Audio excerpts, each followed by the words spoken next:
The United States has signed a deal allowing large numbers of its troops to return to the Philippines for the first time in 3 decades. Both countries are seeking to counter China's growing military influence in Southeast Asia. The US has agreed to almost double its number of military bases in the Philippines. The announcement was made by the American Defense Secretary Lloyd Austin, who's visiting Manila. The deal, which was struck with the new government of President Marcos, will see American forces permanently based at 9 sites in the Philippines. And the decision comes as China is seeking to increase its influence. But Mr. Austin made no direct reference to China. Take a listen. America's commitment to the defense of the Philippines is ironclad. Our alliance makes both of our democracies more secure and helps uphold a free and open Indo-Pacific. And today we discussed ways to make this vital alliance even stronger. We talked about enhancing our mutual defense posture and strengthening our commitments under our mutual defense treaty. We discussed expanding the Enhanced Defense Cooperation Agreement, which allows our forces to operate together more efficiently from key sites across the Philippines.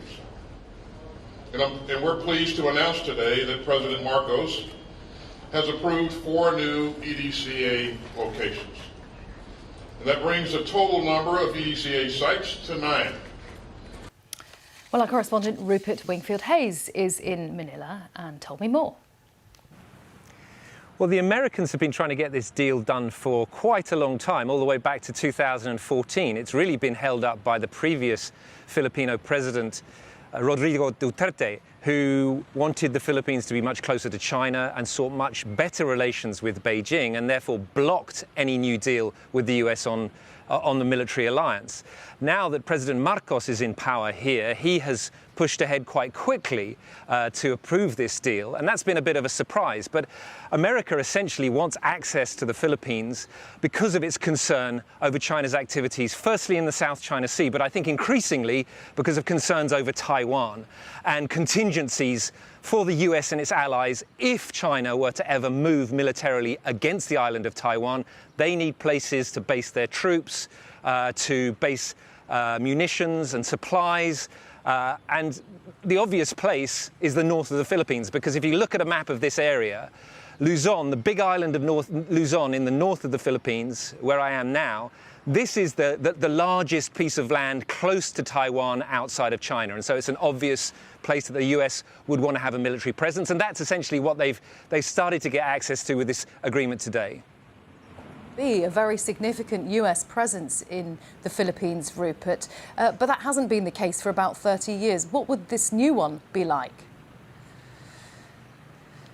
Well, it looks like it's going to be very different from what the US used to have here during the Cold War, because then it had 15,000 troops here, 2 enormous bases, one an air base, one a big naval base at Subic Bay. That is not at all what America is getting with this deal. Instead, it's going to get access to 9 bases, Philippine military bases. They won't be US bases. They'll be inside Philippine military bases across the archipelago.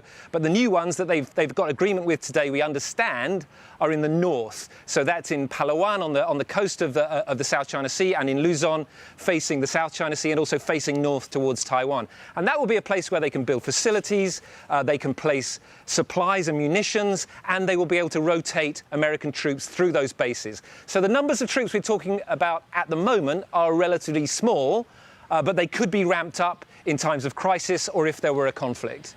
What sort of political reaction has there been, Rupert? There is quite strong opposition to this in some quarters, isn't there? There's opposition here in the Philippines from left-wing parties and groups. They have said this is a return of the imperialist power and that it's always been an unequal relationship between the Philippines and the United States, and that it's a sort of return to the past, and so they are absolutely against it.